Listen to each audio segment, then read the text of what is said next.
Yeah, and as folks are joining, really excited because we are talking about neurodivergence today. That's what we were kind of referencing. But there's a movie that somebody told me to watch, Inside Out. Have you guys watched this oh movie? yeah, Oh, I need to watch it. I haven't watched it, but I guess number 2 comes because she's moving into teenagerhood. Comes out tomorrow, I want to say.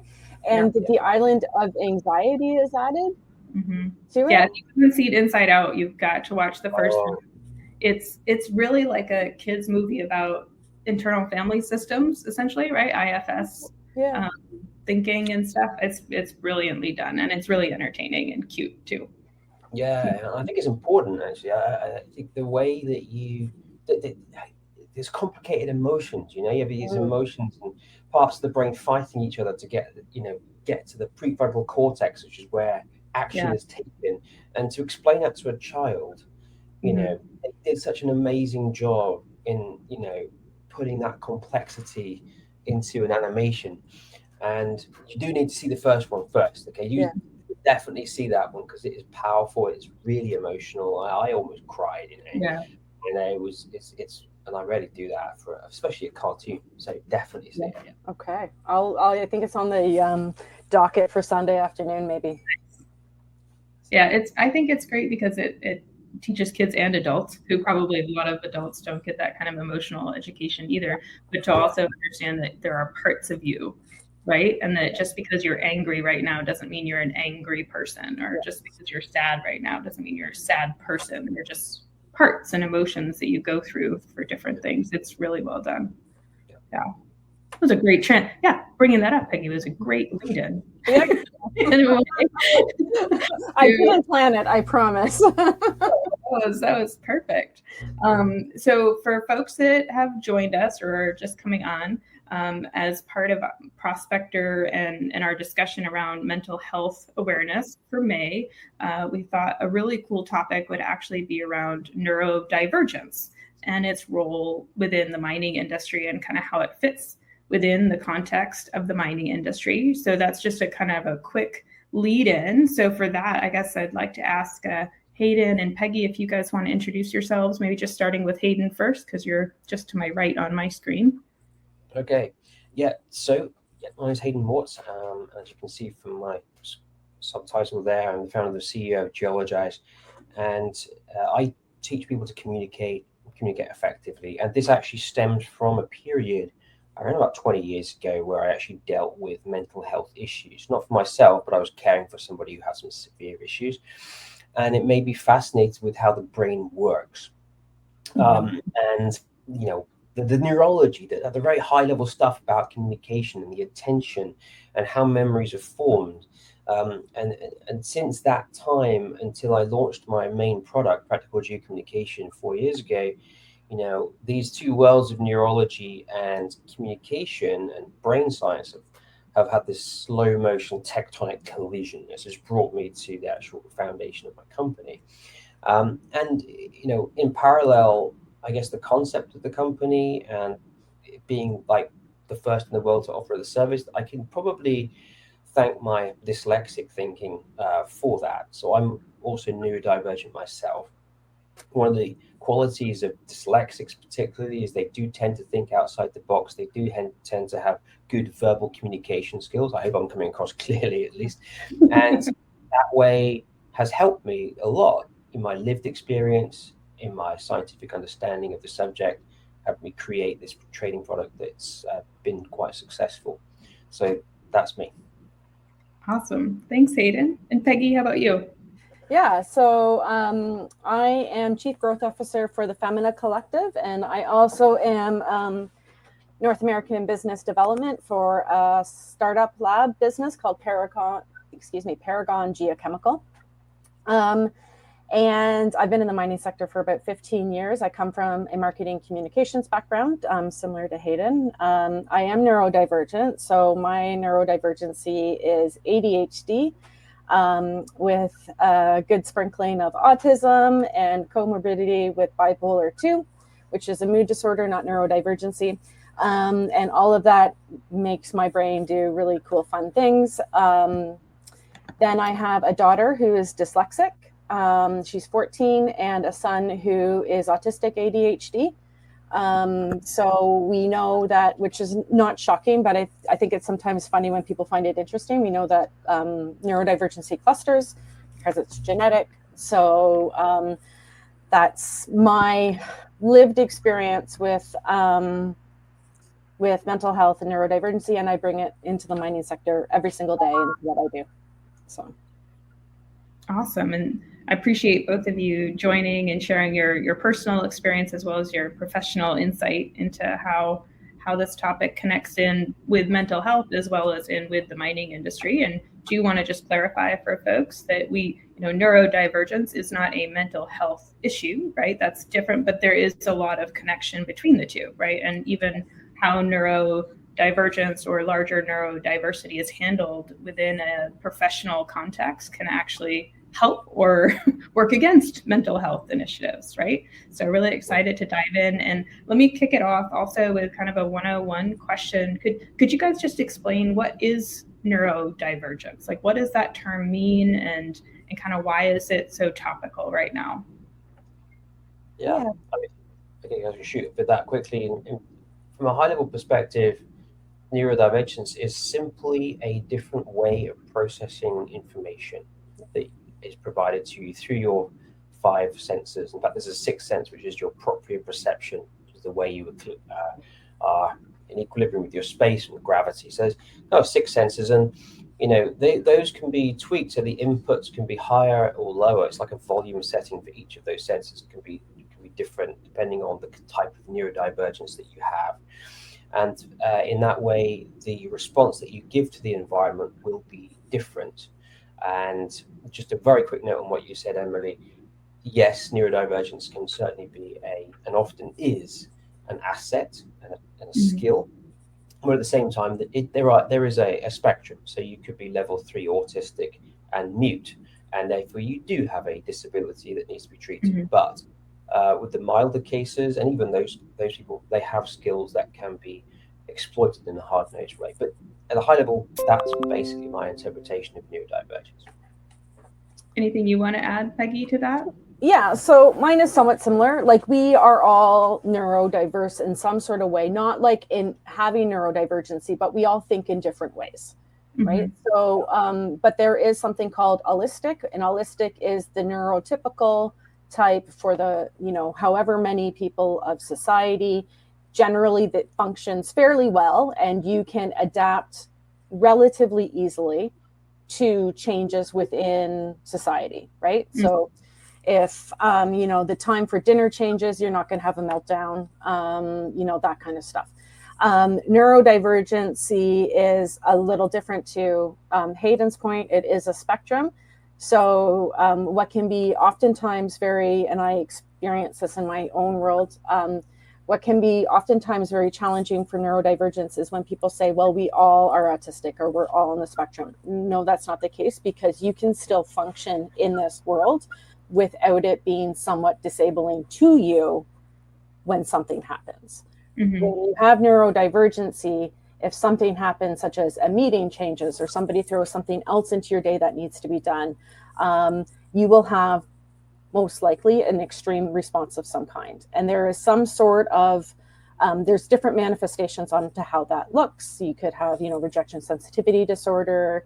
You can have eating disorders. There's all kinds of other ways that it manifests in this world that makes life incredibly challenging and requires accommodations. And so that's why neurodivergency is different from allistic people, and not everybody is not on a spectrum. That's not the case. Okay. Yeah. And common examples then that we've mentioned are things like autism, ADHD, dyslexia. Those are things that folks may be familiar with that would fall under that umbrella of neurodivergence. Yeah. Right.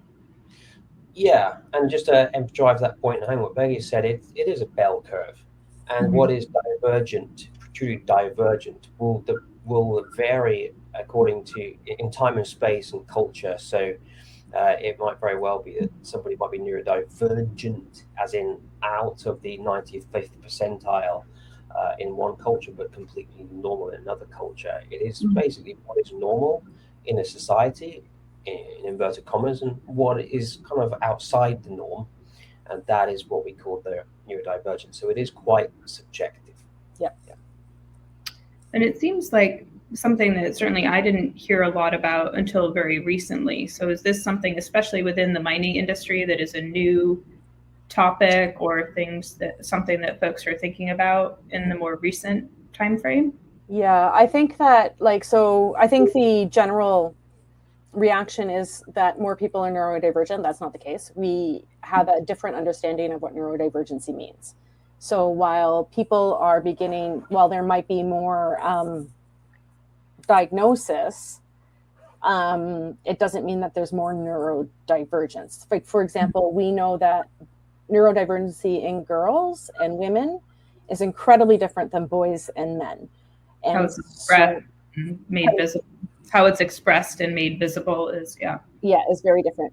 Whereas, and my son is a good example of this, because he has his age for his hyperactivity is not excited as we would determine boys and men to typically manifest. His is in hyperfocus, and that's the same for many girls, is that we're quiet, we sit there and we hyperfocus. And so our understanding of ADHD, because as we know in science, especially in medical science, typically men's research there's incredible amounts of men's research, very small amounts of women's research, and they try to, medical researchers will often put whatever happens in men on to women, but we are biologically very different, right? So that's one of the reasons why it is coming up so much more, is because we are expanding our knowledge of what ADHD, neurodivergency, dyslexia, all these other things. We're expanding our knowledge of what that is. Okay. And how does this maybe show up in like success for mining companies, or why is it kind of within that context? I know in our prep call, we chatted a lot about how neurodivergent thinking brings with it some really cool skills, or kind of, as I think Haydon, as you mentioned, outside the box thinking is what people used to call it, but like pattern recognition, specific ways of problem solving that might be challenging for neurotypical people, different types of innovation. Like, how does that kind of tie in with what's going on in the industry? Well, in terms of the industry, I mean, well, first of all, as a first order, is that the industry is doing very little about it, except making lots of, inclusive LinkedIn posts in, neurodivergent month or dyslexic month or something like that, and they'll set up committees to explore the opportunities and how we can make our workplace a more inclusive environment. But in fact, a lot of it is talking.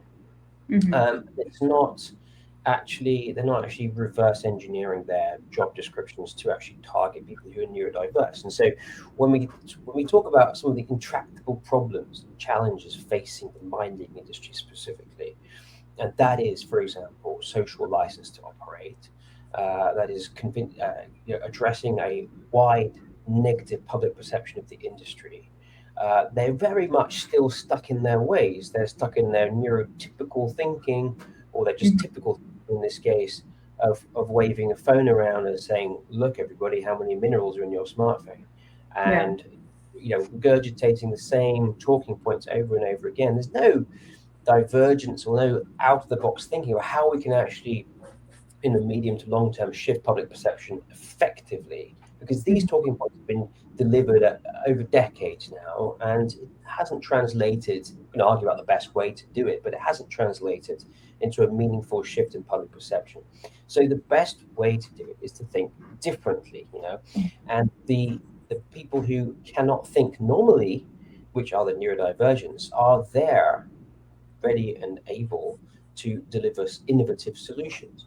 And so for the mining industry to ignore that is a shot in the foot, as far as I'm concerned. And so they need to be thinking differently, and they need to employ people to think outside the box. And that's just one way I think neurodivergence can help the mining industry.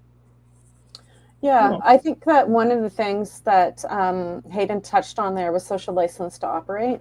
I want to just preface, a lot of what I'm going to be saying is generalizations, and that is not the case, right? That goes against everything we're talking about as far as divergency, but these are common ways and symptoms, manifestations that neurodivergency comes out, is that typically neurodivergent people do have a stronger sense of social justice. We have very clear thoughts on what's fair, what's right, what's wrong. And so we will often align ourselves with the social license to operate subjects, whether that's ESG, Indigenous communities and rights holders, all these other things. And so when you employ neurodivergent people, you can have social justice at the forefront as well, right? So whereas I have left organizations because I wanted to change the world, still to be determined, but that was a manifestation of my neurodivergency. I work in the mining sector. We have an incredible opportunity to change people's lives when we do it right. When we do it wrong, we have the opportunity to harmful people, right, and the environment. And so there is, ways that you can really tap into that as well. And we also have the ability to Haydon's point around not thinking outside the box. Like my brain doesn't even see a box. So I will say, well, how does your processing system or your process impact carbon, for example? And this was long before ESG was a thing. And they're like, oh, right. Yeah, that's like, let's put that together. Or, automation, how does that impact your Indigenous people? Or excuse me, how does that impact the Indigenous people you work with? We do not own Indigenous people. I shouldn't have said it that way. How does that impact communities? If you're automating your mine, you're losing jobs. Like, yeah, it's great for one side, but what's the other side, right? So you have to, by employing neurodivergent people, you can often have those complete pictures, because we're not going to think linear about one thing. And what do you think? Sorry, go ahead, Haydon.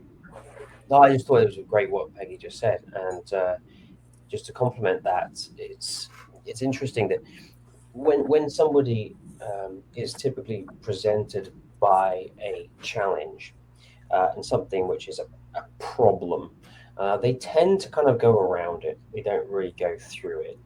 And most neurodivergent people that I've known actually really enjoy the challenge. So I'm one of these bizarre people who actually like talking to Jehovah's Witnesses. I don't know why. There's something about them. They come knock on my door, I welcome them, have a cup of tea. I love that. And they kind of like, what is it? It's just that dialogue, understanding them deeply, trying to get into their shoes, get into how their mind works. And I actually take a lot of pleasure in that. I know a lot of people, most people don't. Yeah, understandable. And that this is quite a lot of latitude from the mining industry here, but going back to it, you only will make progress if you are able to anticipate the challenges that you're going to face and to actually proactively seek them out and engage them before they actually happen. And the bigger the challenge, the more rewarding that is often to a neurodivergent person. And that ability, as Peggy was saying, to not even see a box and to go after, seek solutions actively before there are even problems. That is something which I think would be gold dust to a mining company. Well, and on that, Peggy, you do a lot of work on the employee value side of everything. And from that perspective, what should mining and exploration companies, or just companies within the mining industry, keep in mind if they are hiring and managing neurodivergent employees? Can you give us some kind of key things to keep in mind? Yeah, like this, we could probably do a 5-day session on in and of itself, right? But so you're going to so you have an employee or a talent life cycle, right? So you have recruitment through to leaving or whatever that is. And in each life cycle of that talent, you could go in and you could look at all kinds of things. But if we're just trying to look at some very basic pieces, is that neurodivergent people may not be successful in traditional school settings. And so we have to expand what our knowledge of skill and ability is. I'm specifically very passionate about this one because this is one of the struggles that I have, is that I don't have an advanced degree. I love to learn. I watch this with my son too. Like, he's actually teaching his history teacher history right now because he's so obsessed with history. And so once he gets into, you know, the higher levels of education, he's just going to be bored and he probably won't want to be there. And I tend to be the same way. Mm-hmm. And so, but I still do case studies and I get them peer reviewed. I do all of these things. But when I look at jobs, I often automatically get screened out because I don't have an advanced degree. So, you know, I've been a senior leader at a global level with the responsibility of $1.4 billion of marketing. And I still am unable to get into a marketing role within an owner operator because I don't have a master's of communications. Mm-hmm. Right? So that's just one example. And so we have to be able to figure out, how do we get neurodivergent people that are extremely well skilled into the workplace? Because we do have a higher level of unemployment than neurotypical people. So that's one. Once you get them there, chances are, if you are in some sort of hybrid or back to work setting, you might have them in a bullpen. And that is like the worst thing ever for many neurodivergent people, because you have sounds, you have lighting, you have hot temperatures, cold temperatures. So imagine you were at a Super Bowl trying to do some sort of work, because that's exactly what that feels like to me. I was talking earlier about being having a social hangover. I had to excuse myself because I had a speaker at the front. There were people speaking in the hallway out back. I couldn't hear anything, and my brain, it felt like somebody was kicking me in the brain. It's just like sensory overload. Oh, total sensory overload. So bullpens are very challenging. So there's not to say they can't sit in a bullpen. You just might need to invest in some really high quality noise canceling headphones, have some sort of sensory deprivation room that's dark. And then when they do leave, or if they do leave, excuse me, it's a matter of understanding why that is, right? So neurodivergent people, myself is, again, I'll use myself as an example. I have extreme rejection sensitivity disorder. So if I don't get perfect on every single one of my yearly reviews, I am definitely getting fired. Like, I'm the worst human ever. I can't do my job. I have no right to be there. Why would they even employ me? I should go. That's the internal monologue that you. Exactly. So imposter syndrome and rejection sensitivity is intrinsically linked. And so finding ways to, develop, you need to be able to give feedback to your employees in a very constructive way, but you also need to understand how they're receiving that. And so are they receiving that feedback, right? And so that would be another piece. I posted on LinkedIn about my stimming. I stim typically with my hair or my glasses or something to that effect. And I've been talked to many times about my stimming, but I don't know how to turn it off. So a little bit of compassion goes a long way on that one. But so these are just examples of what your neurodivergent people might be going through that you need to be on the lookout for and learn how in yourself to accept, adapt, and have compassion. Well, I guess, so on that, from a management perspective, I mean, I had two thoughts kind of hearing you go through that, Peggy, and that's super helpful.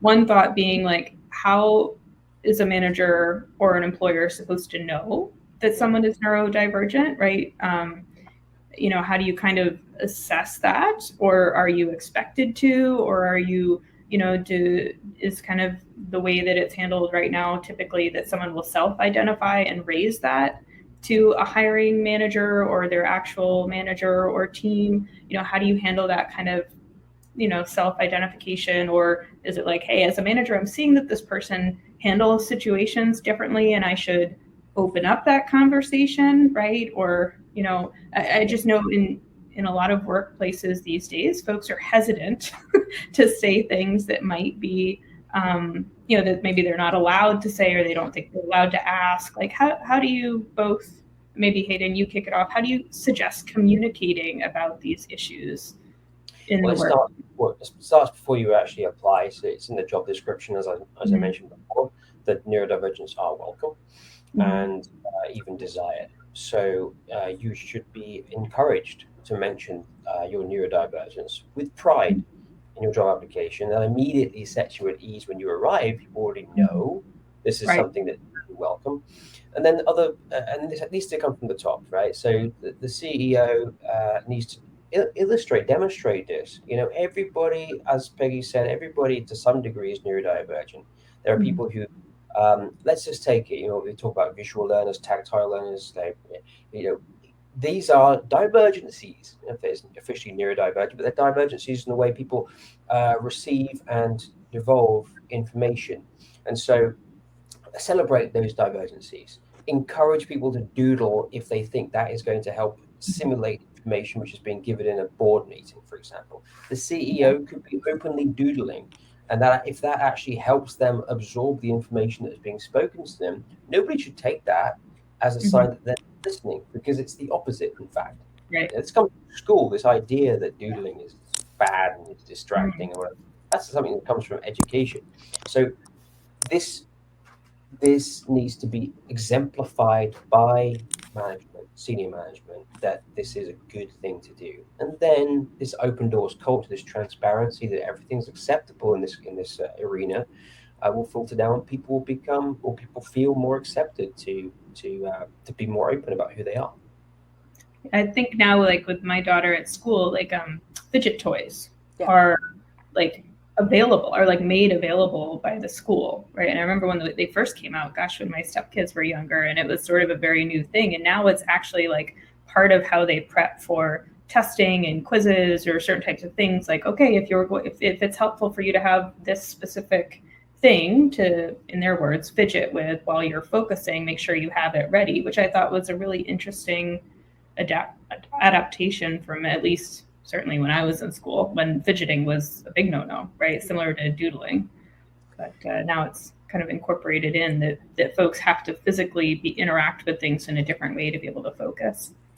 Yeah, I think it's important to recognize that, like, we're not diagnosticians. Yeah. You can't yet, right? So like, that's important. But also, I woke up because I think when I sleep, which everybody does, by the way, like when you sleep, that's when you begin to assimilate the information that you brought into your brain during the day. I just actively notice when I'm doing it. So I was thinking a couple nights ago that we often say, I don't know if we still say this, we often say that, well, they can't do that because that's not how the real world works, or we don't do that in jobs. And I think one of the things that leaders in mining across any sector needs to understand is that young people are really what is going to make the culture of tomorrow, right? Mm-hmm. And young people are diagnosed more because we have that ability. They know what their accommodations are, again, because we have that ability.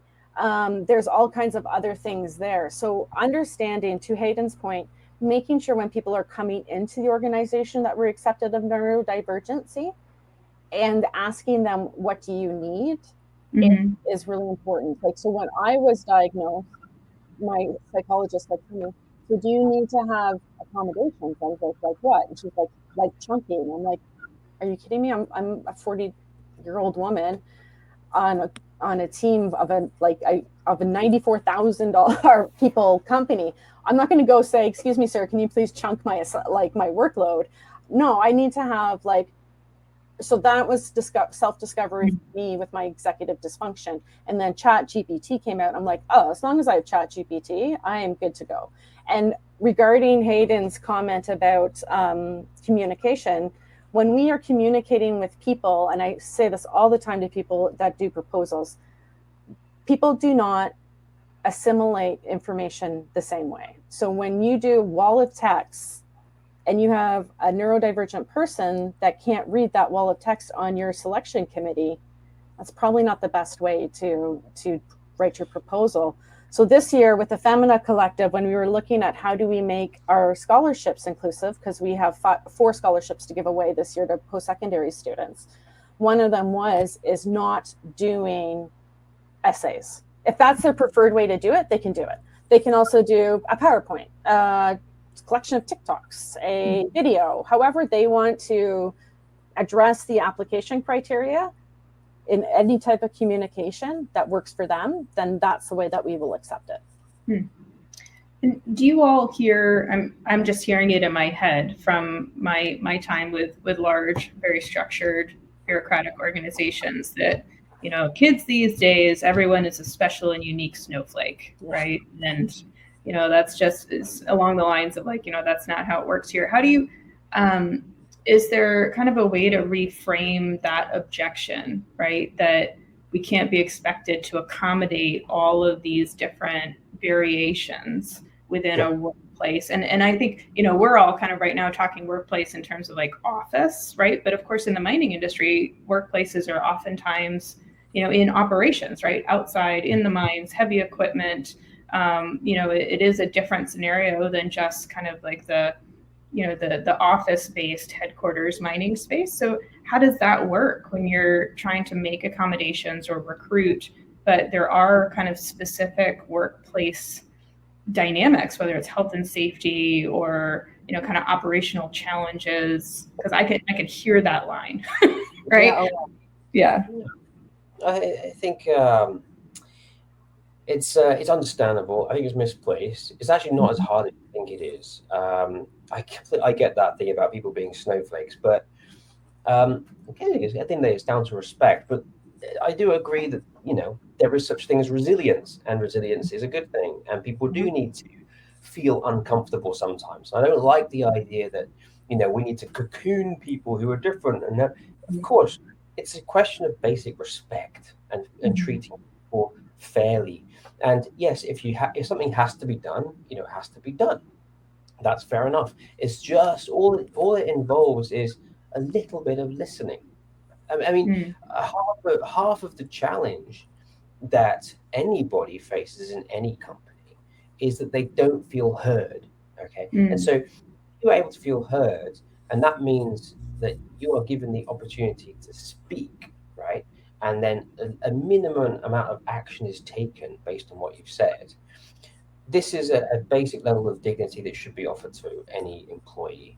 We're not, in neurodiverse people shouldn't be asking for exceptional treatment, okay, and extra protection. We need to get our hands dirty. We need to get out there, and if there's a mine site, what it needs is, like, for example, equality, right?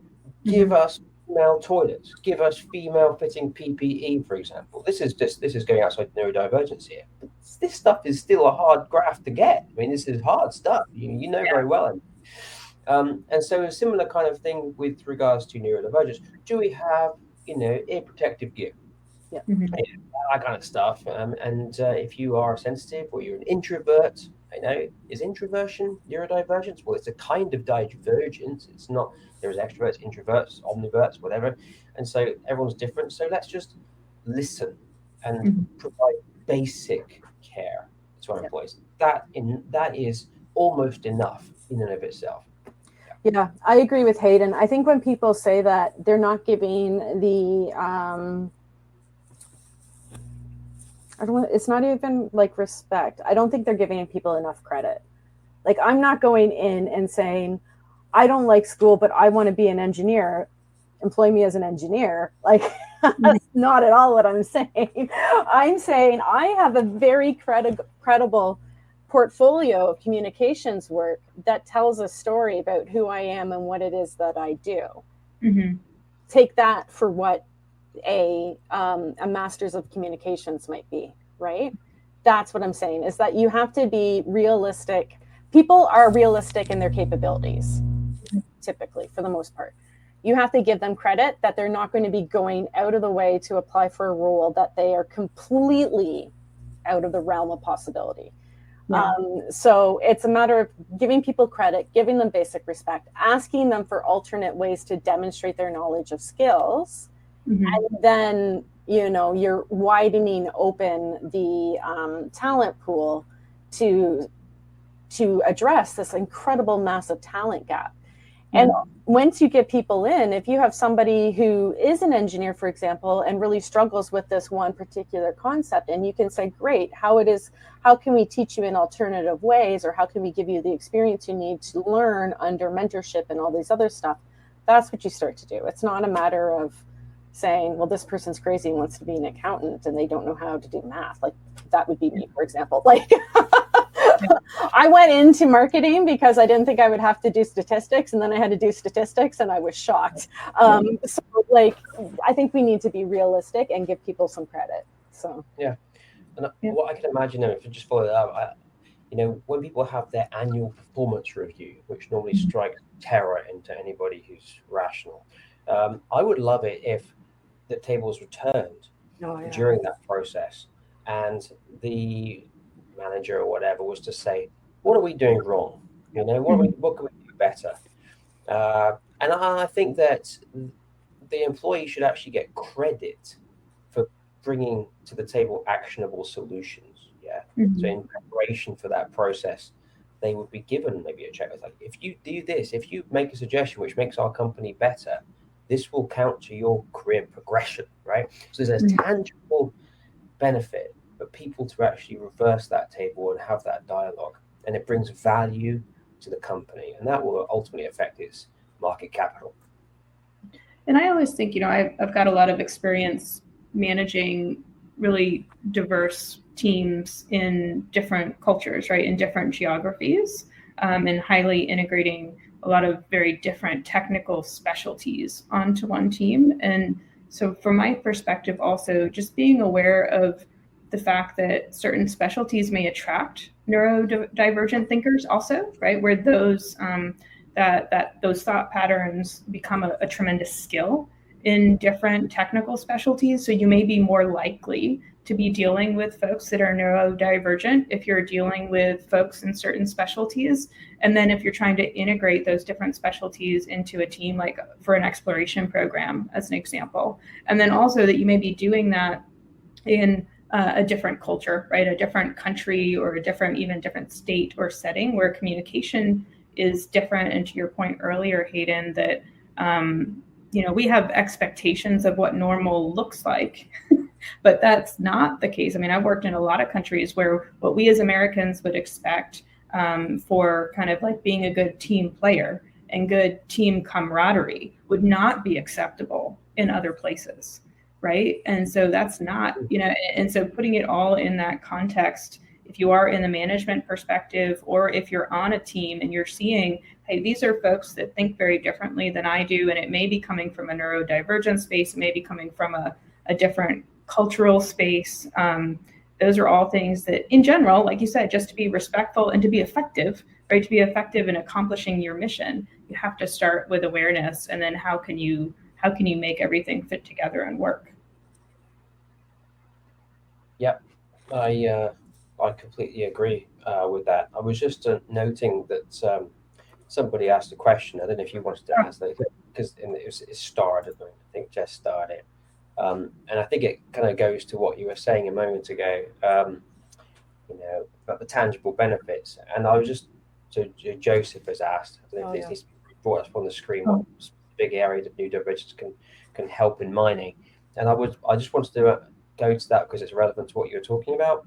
I would say, to be very, very specific, risk assessment, data pattern processing, data pattern recognition, auditing, we were talking about that before in our chat, and community relations, speaking, being a spokesperson for the industry. Certain neurodivergence are very powerful verbal skills. And so, that social license to operate, again, lots, I think pretty much every area that I can think of, you could throw at me, there would be a particular kind of neurodivergence which would fit into those categories. So it's powerful. Yeah. I also think of, geophysics, right? Anything, even just geology, like the pattern recognition that comes with a lot of neurodivergence, being able to see those patterns in real time and think in 3 dimensions and temporally, like over time, like how do deposits evolve over time? How do you see look at the rocks as they are now and unwind how those rocks got there, right? And how they were formed, and what does that mean for where you should be looking for different deposits. Certainly the folks that I've worked with on my teams who are incredibly good at that. And again, I'm not diagnosing anybody or anything, but I would not be shocked to learn that they have some of those neurodivergent characteristics and certain kind of flavors of them, because their brain just works in that way to see things in a very different way than other folks on the team. And I would think the same for like geochemistry, right? And the ability to kind of look at assay results and kind of understand what's going on and build out metallurgical flow sheets, anything that goes into that, I would imagine would, neurodivergency would really help. Yeah, coming from the lab world, working with a lot of metallurgists and geochemists, and so now, spending a couple of years out of it, coming back into labs again. That's yeah, for sure. If there's anything, I would say in my experience working with people who are neurodivergent, anything that is incredibly deep and narrow is also a place where neurodivergence will shine, because they want to learn everything about that one thing, inside out, backwards, upside down. Like my son's a great example. He could tell you every single land border in the entire world because he's obsessed with geography. And so, and now he's obsessed with languages. So he has all of these different sounds that he constantly runs through his brain, and he will tell you what's the sound, what languages it applies to, how does it, and so he's very deep and narrow when he acquires information. And definitely I have experienced in the geochemistry neurodivergency because of that deep, narrow assay results and how the instruments work and how you can hack the instruments to be better and do better, and etc. Yeah, that's where, for me, like geology is such a unique combination of physics, chemistry, environmental science, right? Like biology, and that's what attracted me to it from an educational perspective and background perspective. But I think also that ability to connect different industries or specialties that other people may not see as connected, right? Where again, that how do you connect two things that may appear to be completely unrelated, but when it comes to geology and mining are in fact why that deposit is where it is and in the shape that it's in, and all of the important things. Again, I think is probably a great place where our industry could do more recruiting and encouraging folks to look at geology as a science for folks that think in that way. Yeah, and somebody actually put that in the comments. Sorry, Haydon, I didn't mean to jump on top. No, it's okay. I mean, it kind of works the other way too. So this idea of pattern recognition and the systematic analysis of samples. I mean, in my case, it's worked the other direction. So when I was in academia, I did thousands of samples, analysis, XRD, spectrophotometer. I found it really tedious, to be honest with you. I didn't like it at all. This is not something, I don't like repetition, to be honest with you. I really prefer the seeing the bigger picture and seeing how everything fits together. So that was a bit of a torment for me, actually. But I came through it in the end. So I'm proud of that. But at the same time, I realize now this is one of the reasons why I dropped out of academia, is because I didn't like that part of it. And so you could recognize somebody in industry who's neurodivergent also by their low performance or their low motivation in their particular role. And so just asking some simple questions about what makes you tick, what do you like? We want to find somewhere that fits for you. And luckily I found, I created an opportunity that helps me tick, which is my company. But not many people have that opportunity, and they feel they just got to keep on going until they retire. And that's really sad that they don't like. Yeah, I think that's a really good point about low motivation. Somebody asked me, we were in a very specific situation, and I said to them, when I behave like that, it is either one of two things. One is I'm going through a meltdown and I just can't function, and it's going to be short term. It might be a week, it might be 2 weeks, but I need to do some self-care and sleep and gain some creativity back. Or B, I'm not engaged in the job. And so those are the two things. And so it's really about understanding. And so, it's communication, right? You want to have a balanced team. You need people that are going to be deep and narrow and wide and shallow. Like no matter what your team looks like, you're going to want to have that. And 2, you're going to want to have open communication so that when somebody is going through something, you can ask them, are you okay? And so like I have had recent situations where I had to go back to my one boss at Femin and say, listen, I'm not super happy with my work performance right now. And that's because I'm tired from CIM. I need to sleep. I need to get some downtime. I need to, you know, stop talking to everybody, including my husband and my kids. Like I'm going to hibernate in my office for 3 days and nobody's going to talk to me. And I'm going to come back refreshed and be able to go again. So, yeah. Well, I guess that's a great segue as the hour has almost flown by, but to tie it in with the kind of May as Mental Health Awareness Month, how do you see the two connecting, right? Because we kind of said at the top of the hour, folks have joined, you know, we don't want to misconstrue, you know, neurodivergence is not the same as a mental health issue, right? It's not a mental illness, or those are two very different things. We don't want to pathologize in particular, right? But like there is connectivity between the two. And how does neurodivergence play into one of your colleagues or team members, employees, or your boss's mental health? Like how do those connect in, and specifically within what people might see within our industry? Yeah, I mean, I kind of mentioned it a little bit before, just to emphasize it again. You can be way out on the spectrum where it does become a mental challenge, and there are difficulties, even physical difficulties, associated with mental processing. So that's just put that out there. But on a day-by-day point that you just mentioned, I think the one that stands out to me is depression, because if somebody who is not suited to the task that they are charged to execute is doing that day in and day out, and they're neurodiverse, and it simply is not good for their brain, it doesn't chime with them whatsoever, and they feel stuck in a rut, which is very often, I think we all know what that feels like, but for a neurodiverse person, that could be really very, very hard, and they could be suffering in silence. And so when you see productivity just you know, bumping around the bottom there, I think, you know, the depression signs, which we can Google and find out for ourselves, I think that is an indication. That's where the overlap is for me, obviously, between mental disorders and neurodivergence in the workplace.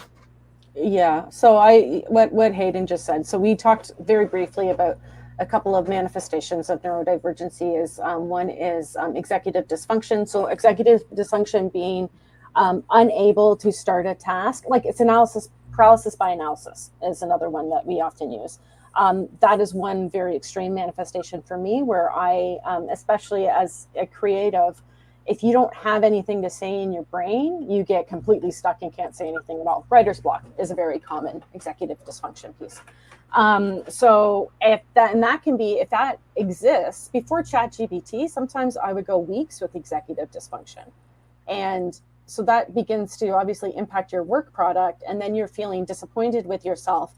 And then you start to spiral on the fact that I'm terrible at this. Why am I even doing this? And then you're getting feedback from your boss going, what's going on? And they don't understand that you have neurodivergency. So then the rejection sensitivity disorder comes in, and it just kind of keeps on going and going and going and going.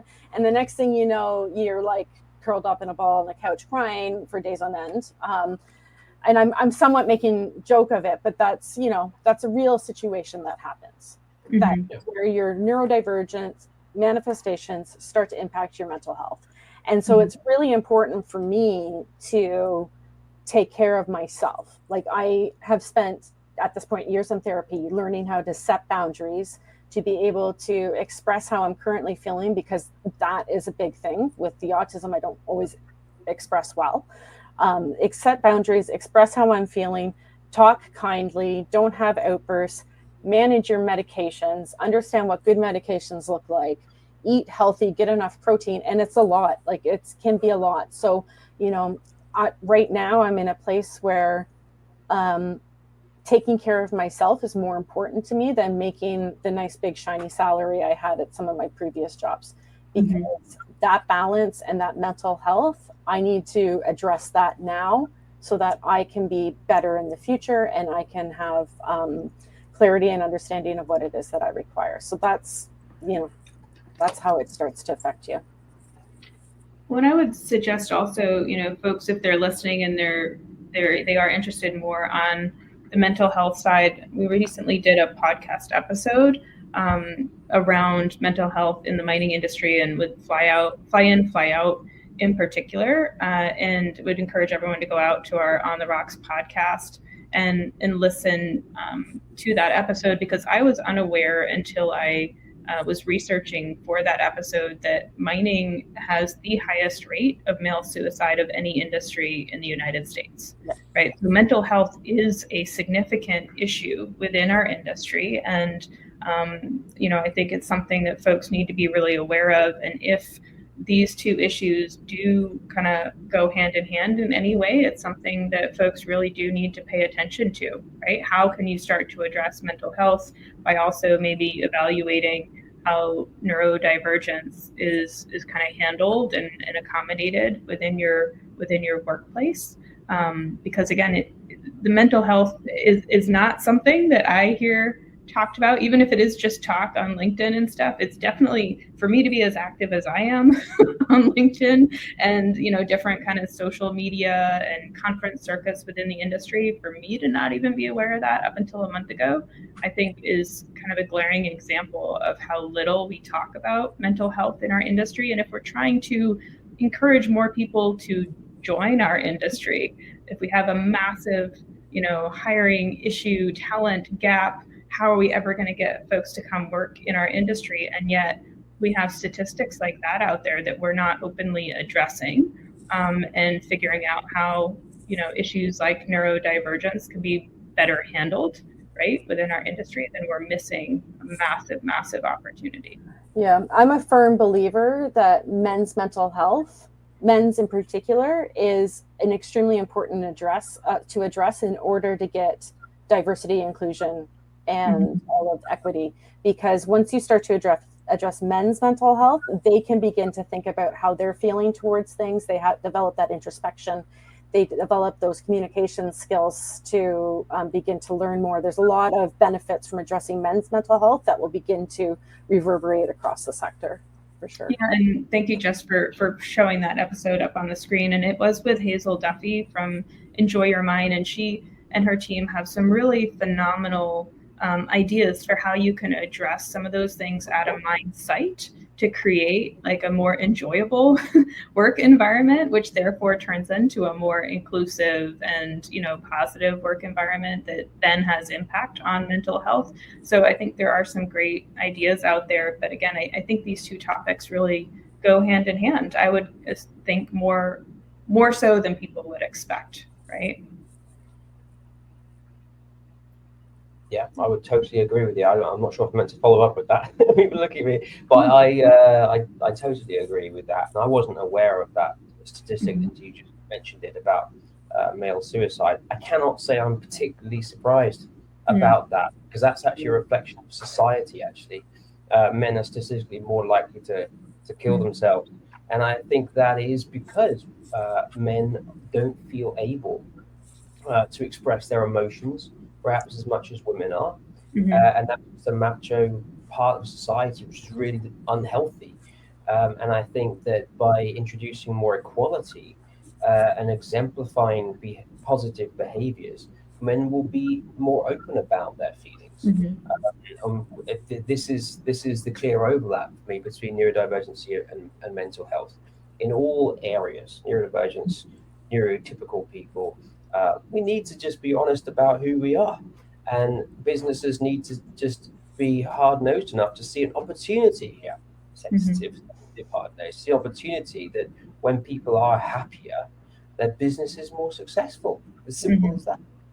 And worry about shareholders, do the right thing, listen to your employees, and make it a nicer place to work. Yeah, that's a great kind of lead into our closeout question. Could you guys each give one or two actionable items that people can take with them to better leverage, neurodiverse employees, team members, or maybe their own neurodiversity in order to create a better workplace, better product? What one or two things from each of you? And Peggy, do you want to kick it off? Oh, I was thinking like, oh, how dramatic do I want to be on this one? I think for me, it's just be open to in roles that are not required to have technical oversight, such as a QP, engineer, geologist, blah blah blah. So you're looking at social impact, communications, marketing, general leadership. Is be open to skills that are acquired in different ways. So whether that's traditional Indigenous knowledge, self-learners and self-teachers, or whatever that is, ask for different ways for people to demonstrate their knowledge and their skills, and be open to what it is that they can bring to the table. Great. Love that one. Haydon, how about you? Forcing me here, but I have to choose one or two. Be careful what I say, we're in an election season in the US, but Barack Obama once said something I admired. He said, if someone disagrees with me, I want them in the room. In fact, I especially want them to be in the room when they disagree with me. And this is an example, and he's dyslexic, by the way.